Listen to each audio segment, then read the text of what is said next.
Hi, everyone. Thank you for joining us for this week's Facebook Live. I'm JJ Johannes with IA Homes, and we're going to be doing a live series, or the show today is going to be talking about, getting organized for that move and getting your home organized. So first, a little bit about IA Homes. So I'm one of the co-founders of the company. We started in 2003 by helping people just sell for sale by owner. I got my real estate license in 2012. Real estate broker's license in 2014. And today we have for sale by owner, flat fee, full service, and buyer agent services. And we have 13 agents on our team. So we have that for our services if you need any help there. And today we're going to be talking to author Becky Esker about Get Organized and the organizing services that she has. So I'll let her introduce herself. Thank you. Yes, My name is Becky Esker. And I own a business, which we've kind of been doing some rebranding. It's called One Place, Organize, Move, Consign. What we've done is taken all of the services and companies that we own and bring them under one umbrella. And we focus on organization, moving, and consignment. So I always say anything to do with moving or stuff is what we focus on. A little bit about background on us. I started the organizing business in 2001 and kind of realized shortly, a couple years into it, that people were having problems with, what do I do with the stuff I don't want? Mm-hmm. And stuff has become a big part of their lives and it's taking up too much time. And it kind of evolved into people were then calling us and saying, hey, I'm getting ready to move. Can you help me get rid of some stuff before I move? Or even, can you help me pack up? To then it was, now can you help me unpack and put things away? So we've slowly transitioned from 2001. We started doing what we call move management services, where we offer any service that has to do with moving and organizing. Started in 2004. And then we added and started doing some consignment services from about 2007. And in 2011, we opened a storefront for consignment services. And in 2014, early 2015, we bought Hex Transfer and Moving. So we are full service. We've just kind of grown and incorporated things, and they all just kind of overlap and mesh together and really help complement each other and allow us to handle anything and everything to do with moving and stuff. Yeah, and I love that background story because it reminds me a lot of us.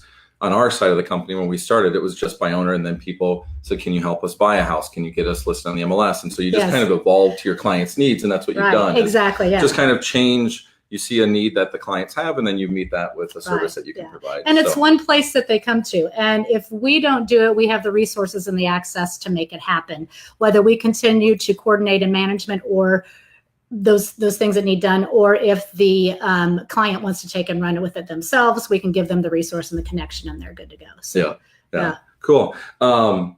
Just changing the title here real quick. But so the first topic we're going to talk about, because a lot of people, it's spring today, it's sunny out, we're getting a little bit warmer weather, we might get into 60s this week in eastern Iowa, and so now we have people who are really getting into that spring fever to sell their house, get their home ready to sell. And one of the potentially the most daunting tasks for some people is we have to get our home ready. We got to get stuff packed away. We got to move all this stuff to the new place that we're moving. So, when you have someone contact you and they're at this point right now, they're just starting to think about that and they're overwhelmed. What's the checklist or things that you start talking to them about as far as what to do, the timeline? Absolutely, yeah. And moving, interesting enough, is the third most stressful thing we do in our lives, behind death and divorce. Moving is number 3. So you're right. There's just so many pieces to the whole process, and so it's important from an organizational standpoint to have a checklist of some kind. And the other thing I tell folks is when you're moving, keep either your phone, if you're good at putting notes on your phone, right next to your bed, or a notepad and a pen. When you wake up in the middle of the night and you're panicked because you've thought of something else that you need to do, write it down right then so you can get back to sleep and not fret so much over it. But we have a checklist that we've put together over the years of doing this that are just some broad categories of things that you need to at least take a look at. Does this apply? Does it not apply? And if it does apply, where does it fall in that timeline? And timelines will vary depending on the variables of your whole particular case, because it may be you're in a position where you're going to move and you're going to get the house ready to go on the market. and you're looking for other houses. So that's, one place we all start out at. And then it may be we've sold our house, but we haven't found another one, or we don't have the closing date. So as you get closer and closer to things becoming finalized, you'll have a checklist, but sometimes the timeline might change up a little bit as to, when things might happen. But having that checklist with things, and some of the things you want to look at are what I call the pre-move kind of checklist, where you're looking at things like, do I have my house sold? Do I have a move date? Do I have a moving company lined up? Do I know who I'm going to call? And how soon do I need to make that phone call? Hey, what have I downsized? Do I need to go through and get rid of things? Do I need to do that ahead of time? Also, some of those other pre-move things. Do I need to get my carpet cleaned before we put it on the market? Do I need to get some handyman repairs done? So there's so many things that need to be done pre-move. And then you kind of get into the move and the packing. And what are the list of those things that need to be done when I'm looking towards the packing days and what all's entailed there? To then move day with actually moving things. There's a list of things. Some of the things for move day that I always say people tend to forget are, make sure you've got a checklist that says, remember to pack the refrigerator and the freezer items. Those are the things that people kind of overlook because we're looking at every cupboard and closet, and we've thought all about that all along. Those, we can see them, we can see the furniture. You get over to the new house, you open the refrigerator and go, oh no. Honey, guess what I forgot? We forgot to pack the refrigerator and the freezer, or the dirty dishes dirty dishes in the dishwasher. So all those little things. And, we have a checklist of those things that we're happy to share with anyone, whether you're using our services or not. I think JJ and I were talking earlier, we have a free 2-hour move informational meeting where we provide you with all kinds of information of things to think about. But it's really just critical that you have a checklist that you can kind of add things to, cross off things as you do them. That's another, from an organizing standpoint. It's always really good to have some type of a to-do list and a checklist where you can scratch off things, because you can see the progress you're making and you will feel much better about yourself, versus if everything's just running around in your head and you kind of do things, but you don't do things, you can't remember what you've done, and you will feel way more overwhelmed. If you want to get some control and reduce some of that stress, is get things written down, whether it's electronically written down or if it's on pen and paper where you can see, because what that allows you to do when you have everything written down, you can see there's a beginning and there's an end to this project, to the big moving project, versus when things keep swarming in your head, you just keep getting overwhelmed and it feels like it's never going to end. But if you want to get some control, get things written down in a checklist. Yeah, absolutely. And, when you're talking about that kind of that pre-organized list and getting stuff, start getting stuff labeled and packed and stuff like that, it makes me think about why it's so important to do it on the front end. Because if you're looking to get your house ready to sell, you're obviously, we've talked about the last 3 weeks, we talked about staging and getting your home ready to sell. Some of these things overlap tremendously, where you might be pulling something out of an area so it looks good, but if you're not labeling it or packing it in a place where you can then take it to the new place to unpack it, you're basically increasing your work because you weren't, or stress if you lose track of it, if you're not keeping track of it on the front end. So having those things together on the front end, thinking about this moving list and getting ready, and then also getting ready to put your home on the market. Some of these things tie in together. They absolutely tie in together. Because the thing that I always recommend is, if there are things that you are not taking with you when you move to your new home, absolutely, we'll try to get rid of those ahead of time, unless we need them from a staging purpose. Because the other thing, and I know you've had other instances where you've talked about staging, but there's that fine line between, do you want it staged, or what do we get rid of, and how much do we have? If you empty it out too much, then it looks like you're just walking into a home with a few pieces of furniture, and that's not warm and welcoming either. Correct. So sometimes we may need to leave some furniture pieces for the staging purpose, but there are other things, if we've got too much stuff in the house, if we can get them out. Even down to, I always say on one of those pre-move things that you're going to be doing is, you're going to be going through every closet, cupboard, and shelf, going through each item, and anything that you think can go away, all that small stuff, get it out of the, make a plan to get it out of your life and get it away from the home, so that when you do show your home, it feels more spacious and it just has a much better feel. It's all, it all comes down to the feng shui, how things feel. And when a buyer comes into your home and they're looking and they open up a closet just to see how big it is, if you've got things shoved in there, it's not going to leave a good feeling. that energy is not going to be good. Versus if you've gone through and you've weeded out and gotten rid of the things that aren't going with you, maybe you've even organized on the front end and got everything into containers and they're labeled. It's going to look and feel nice for any potential new buyer. Plus, when it comes time to move, actually, you just pick up those containers, you stick them in a box, and now they're already organized. You just take them over, move them over, transport them, and take them out, and you're good to go. Yeah, you get to a new place, and it makes it a lot easier at the new place that Absolutely. you're moving to. Yeah. So, so let's dig into or drill down into. So now it's time to start organizing for a move. So, from the standpoint of, now we've figured out things that we're going to get rid of, but now we got to organize for a move. Yes. What's kind of the steps or the process that you want to do? Yeah. What you'll want to do is make sure you've got a list of everything that kind of needs to be done. And when you're looking at lists, when you're creating that list, don't think about priority and timing. Just dump it all in somewhere, because then this is when you organize for the move. Now that we've got everything written down, now we can kind of go back and we kind of know, firm up some variables and things that are happening. Now you can create your timeline to get organized for the move and figure out what needs to be done and in what order. And the other things, really start giving thought to getting rid of things. And as you're, have a box, what I call a go away box. And everyone should have this, whether you're moving or not, because we all have things that need to get out of our lives, because we bring things in, so things need to go away. So always have that go away box, or donate box, or consignment box, or goodwill box, whatever you want to call it.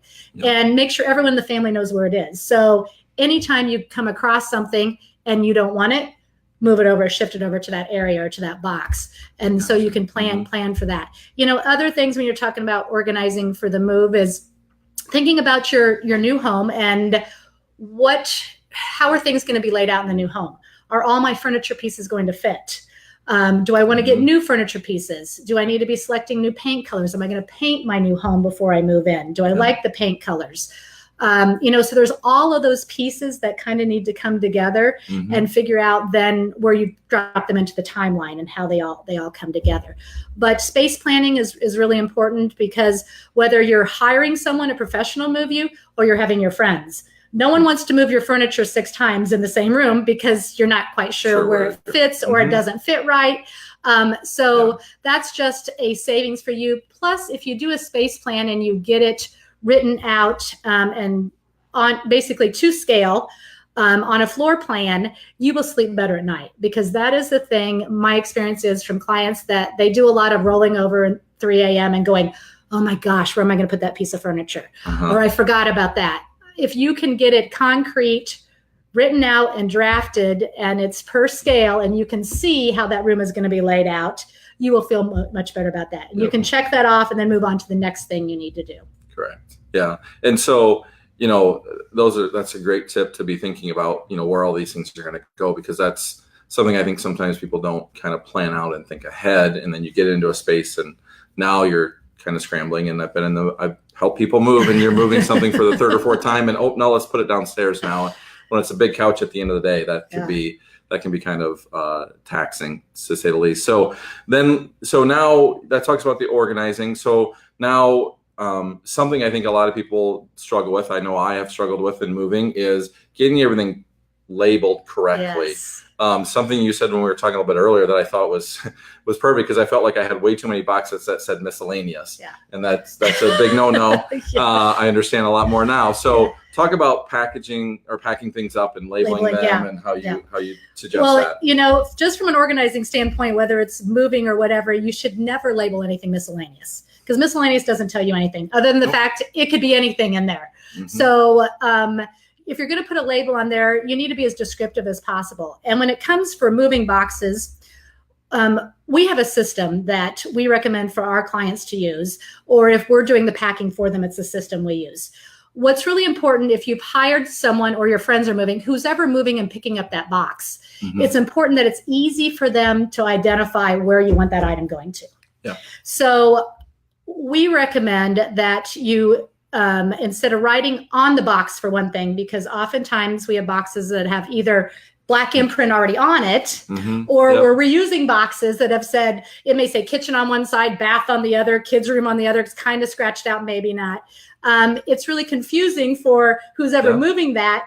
And it's more likely to get in the wrong room just because it's difficult to see exactly where it's supposed to go. So we always say, take it can be just scrap piece of paper. It can be whatever you want, about index card size, a small index card size, and write the room name we usually use red marker, and then write your contents in black, because the person who's moving that box, they don't care what's in it. They just need to know where it's supposed to go. And so for efficiency, and if you're paying someone to move you, obviously the quicker we are to move you, the less cost for you. Or if your friends are doing it, they also don't want to have to move it 3 times because they thought it said basement. They put it down the basement. Well, really it's kitchen, but that was on the other side of the box. So it makes it quicker and easier for that. And when you pack up, the best thing you can do from a packing standpoint, that's where you can get organized on the front end. So I always say, if you want to organize your home, if you're moving, it's so easy because you can do it on the front end. So when you're packing and grouping things together based on where they're going to go in your new home. Because from an organizing standpoint, you want to keep your like and similar things always together, because you're always going to be able to find what you need when you need it, when like and similar together, because you only have one place to go, one, maybe 2 places to go, instead of saying it could be anywhere. So you've got your like and similar things together, you pack them up. So if we have a linen closet at our new home, we're going to make sure when we're packing up, everything that should go in the linen closet is going to be in box marked linen. We may have a couple boxes marked linen, but they're going to go to the linen closet. So when they're being moved, it's going to say in red, linen closet, and that's where the box is going to be dropped. If things are going into the coat closet, we're going to mark that coat closet, and everything that's going to be stored and kept in the coat closet at the new home is going to be marked that from a packing standpoint on the boxes at that point. Also encourage not to mix a lot of different rooms into one box. So the best way to do that is, if you are using large boxes and maybe you don't fill the whole box, to create a barrier of some kind, we usually recommend using your packing paper or something in between, so that you know the stuff on the bottom might be going to the bathroom, but the stuff on top is going into the laundry room. And then you would mark that in your description that the bottom is bathroom, top is laundry room. And where I want to send this box to would be the laundry room, because that's going to be the top layer. So you'd send the box to the laundry room, and where you'd identify where it's to go. And then who's unpacking it would get halfway down and then realize that we usually put a note too that says bottom is bathroom. And then when you hit there, then you know, oh, now I need to move the box to the bathroom to finish. The other thing that's important is you always want to make sure when you're packing that you fill the items wall to wall, floor to ceiling in the box completely tight, because the only reason that things will break in transit is if they can shift around inside. So if you leave space, so maybe it doesn't fill it up and there's space, you want to figure out how to put something else in there so it's tight, or maybe you put a lot of packing paper, something bubble wrap, something, because you do want to fill that. The other benefit to packing it that way is when things are stacked on a truck, you can stack on top of each other. If it's not filled and one of those is not filled all the way, it's going to crunch. Exactly. And then you've got things potential tipping over and falling. That's where damages are going to happen from a packing standpoint. So you want to make sure it's packed tight and it's labeled correctly. And so those are, I've never thought about the halfway through, and that would help me a lot. I didn't need miscellaneous then, because I had 3 different rooms that stuff had to go to. So that would you could just divide them. Be organized and divide them exactly, and then you know exactly what's in there. So now the contents, get moved, whether it's you have somebody helping you move or you're hiring a company to move, and you get to the destination, your new place, and now it's unpacking that. What are your tips and suggestions on that? Well, if you've labeled them correctly from the packing standpoint, hopefully the people who are moving you are going to deliver them to the correct spot. So you get everything, let's say it's marked linen closet, and you end up with 2 or 3 boxes. So at that point, then you'll want to start unpacking. The other thing that we recommend is we're all creatures of habit. And we oftentimes have systems already, how we like things. And maybe, you know, we had a linen closet in our previous home, our old home, and our new one has one. Maybe it's similar in size or similar in style. We're creatures of habit. We're used to having, well, our Band-Aids are going to be on that second shelf and the towels are going to be on the fourth shelf. Yep. So we usually recommend that you take pictures of every closet, cupboard, and shelf before you move. And if our clients have hired us to do that, we do that completely, because we want to try to replicate the same thing on your new home as was in the old home, because we are creatures of habit. Now, sometimes we will have clients say, but I wasn't organized before. So you can organize it within that closet. Go ahead and do some organizing, that will help. But oftentimes, if it's already organized and they have their similar things together, and now it's just a matter of sub-organizing within that linen closet to make it match, so that the whole idea is we want the new home to feel like home, because there's enough transition and stress that we want it to be comfortable. We want, when we open that linen closet, our instinct is going to be, we're going to reach for that shampoo on that second shelf. We want the shampoo to be there. And if you're having friends, oftentimes I know when we moved, we had in our younger years, but especially before I bought a moving company, we always had our friends help us move and they'll unpack. But if they don't have anything to work off of, they're just going to unpack and put it, on a shelf wherever there is. But if you can say, hey, everything you need are in these boxes. All of this has got to fit in this closet. And here's a picture of how it looked before. So they can match up and go, oh, you have your towels on the third shelf. I can put them there. You can put your shampoo on the second. I can put them there. And then we can open that door, and where we reach is where we're accustomed to.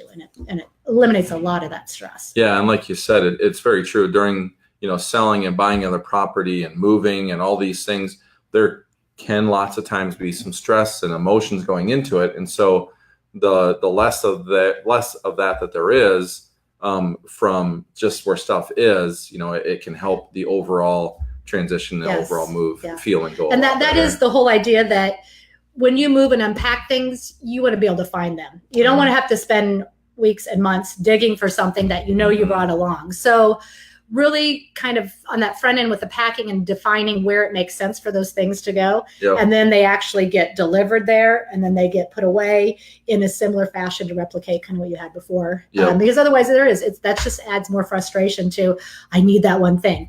And that kind of takes me back to when the packing starts. One really good thing that we always recommend when you start the packing, whether you're going to start it yourself and you're getting really into the nitty gritty of the things, or you've hired us and we generally don't come but a couple days before move day. But when we come, we always recommend that you've packed what I call an overnight bag. So pretend you're going somewhere for a long weekend and pull out clothes for 3 or 4 days. Pull out your medicines and your toiletries, all those things that are really important that you're going to need, all the important paperwork for that transition, whether you've got your closing documents, your bank documents, all that. Have that set aside so that when you start packing, or your friends help you pack, or you've hired professional packers to come in, everyone can be efficient and don't have to worry about packing something that you might need. So then you have all that done. And then on the unpack side, if you haven't got, let's say you're going to do your own unpacking, your friends are going to come over the next 2 days or whatever. You haven't got it unpacked, you have all your basic necessities because you've packed that overnight bag. And that you probably would carry in the backseat of your car, so you know where it is always. The other thing when you're looking at packing and unpacking, a little tip that we recommend is when you strip your bed the morning of, put all your bedding into a plastic big trash bag or big garbage bag. Don't put it into a box. Do you have any idea why? Because that box is going to get lost. It's going to look like all the other 50 to 75 boxes. So when you get to your new home and you're looking for your bedding and you're like, it's in a box. I'm like, well, I have it labeled, but which of these 75 boxes is it in? And I want to make my bed because I want to go to, I'm crashed, I'm tired. So we do say put those in garbage bags. And our checklist specifically says that. Put them in there so that you can find them easily and they're readily available. Because you're not going to, if you're putting it in the back of a moving truck, or if you're putting it in the back of someone's truck or trailer, whatever it is, you're not going to put the garbage bag at the bottom and stack 7 boxes on top of it. That's always going to be on top. And it's going to come out. And it's easy to find versus you're right. Because if it's in a box, it could be stacked in the corner of that room under 4 boxes, and you're trying to turn sideways, and you can't even see what the label says that you might have done correctly. Well, and talking about labeling, that reminds me, we always recommend that people put 2 labels on their boxes. one on the top and one on one of the sides, because generally they will be, if boxes are stacked, and your people who are moving it can't always see the top label, but they can see one of the side labels. So that will make it quicker. But also if there's always one on the top, you also know you can look to the top and there's always going to be a label. So two labels on exactly. And maybe both of them don't have to have the contents written on it, but at least the room on the top and a side. That makes sense. And so, we went from packing to unpacking, and then there's that process in there that people don't want to think about, and that's physically moving their stuff. Yes. And so, you guys, that's a new thing you mentioned. You guys bought the moving company. That's a newer service that you guys offer to kind of complete that end to end. And so why don't you talk a little bit about that moving process pieces, and what and how you do that and stuff. Well, and we talked about how it's very, very stressful to move. One of the things that we found, we were working with a company at one point who had done some testing, some focus groups to find out what are some of the biggest barriers for actually moving from point A to point B. And, I think some of them are deciding where I'm going to move. That's a big one. And the second is, how do I get my stuff from point A to point B? I got a lot of stuff. And those are the two big things. Where am I going to move to? What's that new home? Where am I going to? And then how do I get my stuff from one point to another? And that is the biggest concern. And as you said, we now own Hex Transfer Moving, which was originally started in 1962. It's one of the oldest, longest locally owned moving companies. And how do you get your things? Well, there's a couple different things to look at when you're looking at moving companies. Traditionally, moving companies are set up to give you an estimate to move your things. I do not like the way the traditional moving industry is with that. It's crazy, because what happens is you kind of come out, you look at the stuff people think they're going to have you move. Timing's kind of important, because if it's too early on, they haven't really gone through and downsized and got rid of the things they're not bringing along. They're not sure, or they may say, well, some of this stuff is going, some of it isn't. I'm not sure what. And so you're kind of truly giving, your estimate is more like a guesstimate on, because there's sometimes those variables are too undefined. Additionally, traditionally, and I think this might be why the estimating process is the way it is because there are oftentimes some things are not clearly defined. You're given an estimate based on an hourly rate. And all that means is we're coming out and looking at your items, and our best guess based on our experience is that based on these number of items, the rooms they're coming out of, the transport, how far do we have to go? Are we dealing with elevators? Are we dealing with stairs? How difficult is it to get some big things around corners? All of those pieces. How many hours do we think it's going to take? So we figure out how many hours we think it's going to take it times the hourly rate, and this is what your estimate is. But in traditional moving industry, that's an estimate. Does that mean that's what's going to cost you? Absolutely not. How likely will it be that? Probably very unlikely. Because what you actually end up paying are the actual hours. Hourly rate. So, and what I don't like about this industry is because it encourages moving companies to estimate low to get the job. Because why do you have, because you're just giving an estimate and you're saying, well, you're going to pay what it actually is. So as a moving company, I may know it's going to be $1,400, but I'm going to tell you $1,100 because we don't really know, but it may be $1,400, it may be more, but it just encourages moving companies to estimate low to get the job, which to me is deceitful. But it's just the way the system is. So what we've done to change things is we almost always, more often than not, we like to give estimates with a not to exceed amount.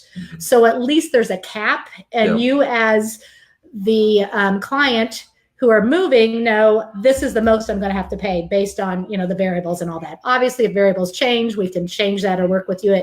And this is the most you will pay, but it could be way less.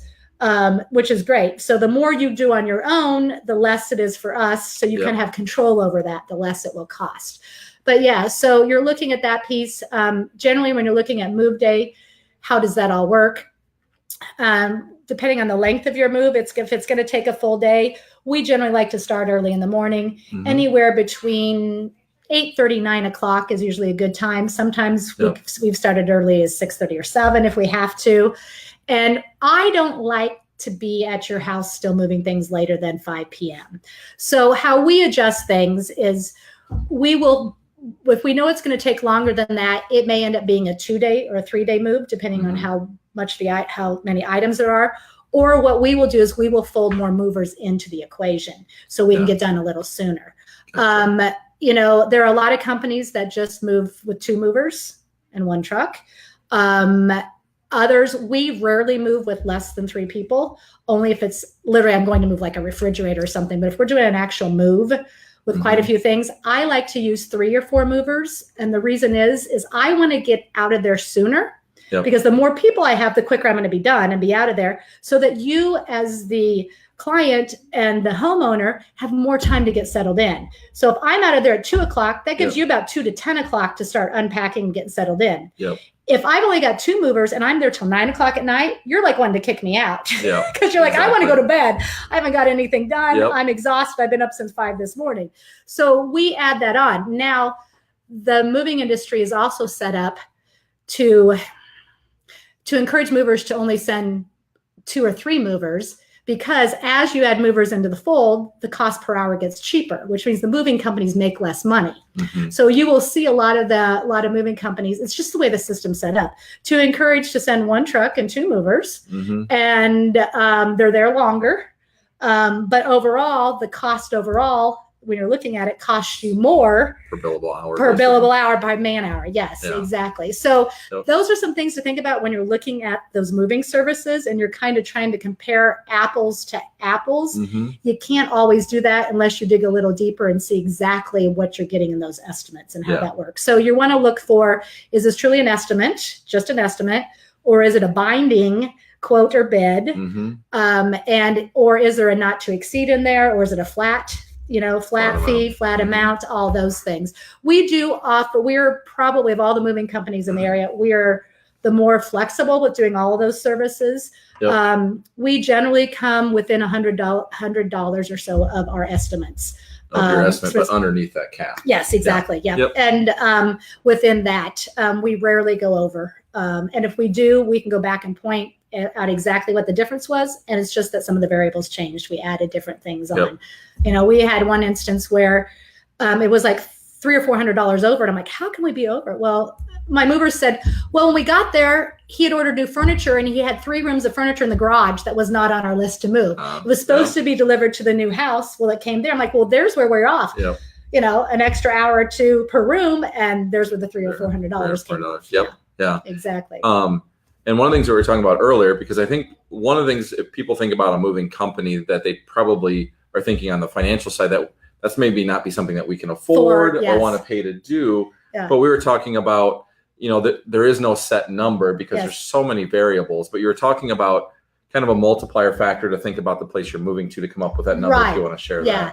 So I will tell you, a lot of people are surprised when we do give them the price that it's not as expensive as they thought it was going to be. Mm-hmm. Obviously, the more stuff you're bringing, the more it's going to cost you. Yep. But overall, you're probably looking at, it could come to about a $1 a square foot. And it's the house of size you're moving into. Because if I'm moving out of maybe a 12 or 3,000 square foot home, maybe I've got a ranch with a full basement and, and all that. And I'm moving down maybe to a condo with maybe about 1,200 or 1,600 square feet, just not quite as big.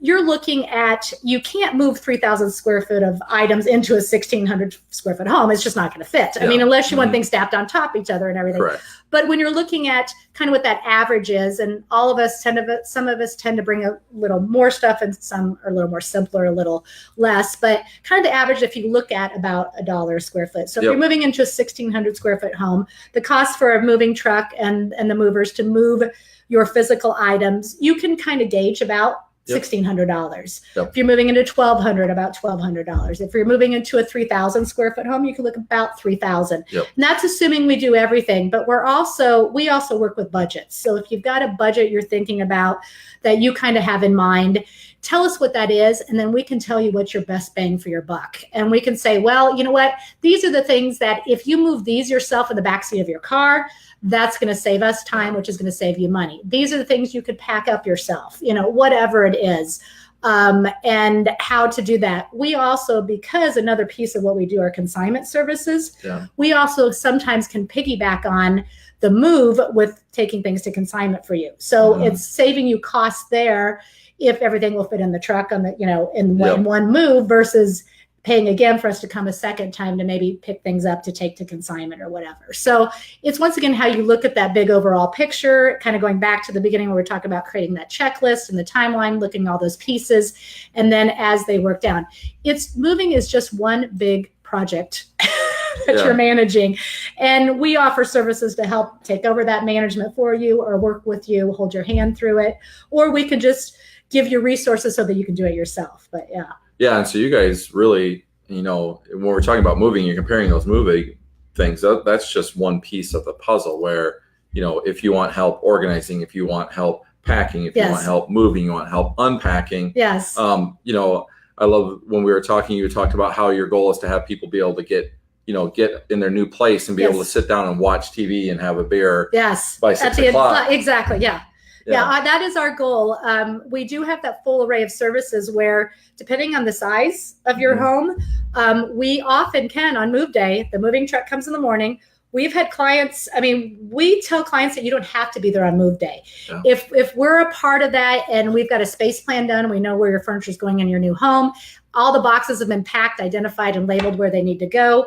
We can be there on move day, and we could be doing those last minute things, such as packing the fridge and the freezer items, getting the dirty dishes from breakfast and getting those cleaned out, grabbing the last things in the bathroom because you've showered that morning. We grab those last things, get them moved over, put things back and away, literally down to if you have your slippers sitting on the floor next to your bed, your slippers will be sitting on your floor at your bed at your new home. Yeah. So we offer all those services, and they're all pieces that can come together. And like I said, you don't have to be there on move day, but my goal is that at the end of, if we can get everything done in move day, on move day by 5-6 p.m., that you can walk in and we walk you around your home and open up the closets and the cupboards, show you where things are, make sure things are where they need to be. Mm-hmm. You could also say, oh, I don't use that as often. That's okay. Let me shift it around so that you know where everything is. And we hope instinctively it's where you naturally are looking for it, because we've tried to replicate those services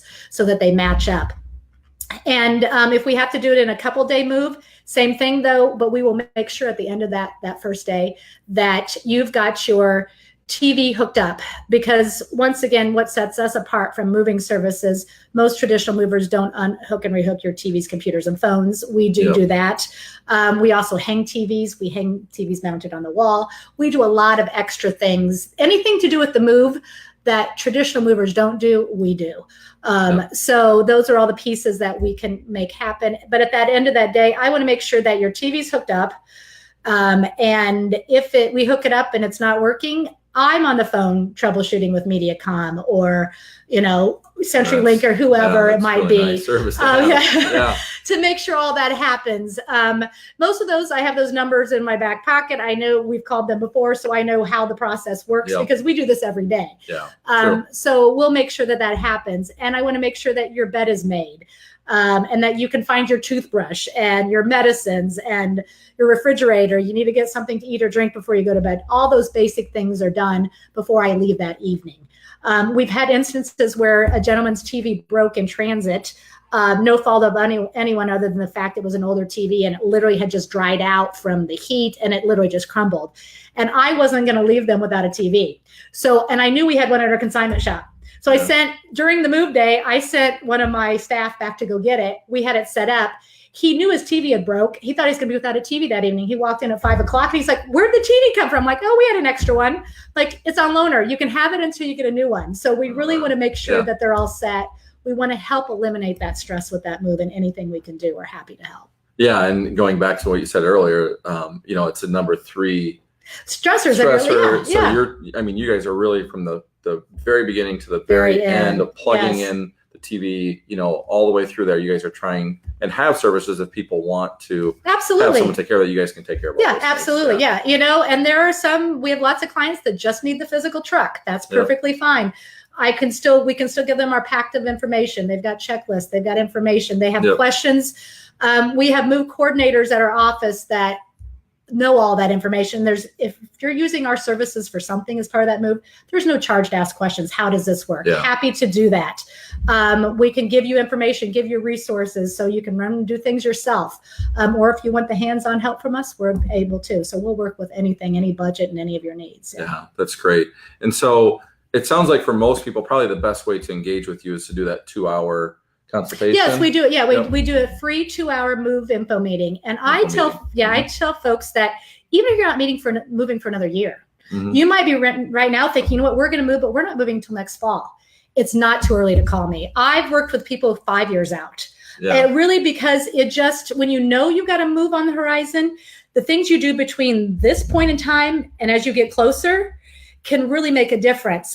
I can't tell you how many people they've waited till they're ready. They're like, yeah, we put the house on the market. It's sold. Now I'm calling you. And I come in and they're like, gosh, we should have called you a year ago. Now I'm seeing some of the things as you've talked through, I should have done differently. I wished I had known, but you don't know what you don't know. Correct. So I always say there's nothing wrong with me coming out and talking to you.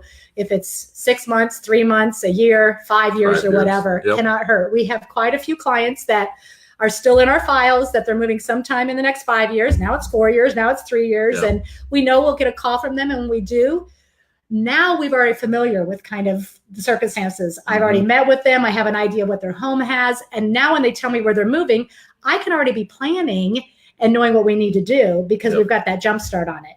Instead of waiting, now all the stress is happening. And now we're trying to just, get each other familiar with each other and figuring out what your needs are. Now I already know what your needs are going to be based on now what the new variables are. So if people want to have that meeting or if they want to reach out to you, what's the best ways to get a hold of you or reach out to One Place? Couple things you can do. You can go to our website, which is oneplaceteam.com. And there's a place where you can ask, fill out a little form, or you can call or text us at 319-364-1107. Either of those ways. If you do call us and we miss your phone call and you're calling from a cell phone where you can get texting messages, you will get an automatic reply to a text message from us. So sometimes we're on the phone a lot. So a lot of times we don't always catch the call. But if you are on a cell phone, you'll get an automatic text message from us saying, thank you for calling. And actually we'll give you a link and you can click and it'll take you to a form to say, here's either my organizing needs or my moving needs. And we have some basic few questions, when are you moving? What types of things, what type of services are you looking for? That allows us then when we get back to you, we already are coming back with the information. We already got some answers for you right away. Yeah. So if you guys are looking for moving help or you're thinking about it, like Becky was saying, even down the road, reaching out and getting prepared and getting organized ahead of time is going to be great. And I thought I'd mention too, as I mentioned, Becky's an author. She has a book here, 2-Minute Organizing Miracles. This is more about organizing your home and stuff like that, necessarily as moving as stuff, but we'll drop a link in our Facebook comments on that as well. So again, thank you for joining us on today's show. Anytime you have any questions or comments or anything, you can reach out to us. If it's with Becky with One Place, be free to reach out or feel free to reach out to her. Comments below in our Facebook feed or give us a call at 319-551-0749. And again, I appreciate you guys coming online today. Thanks and have a great day.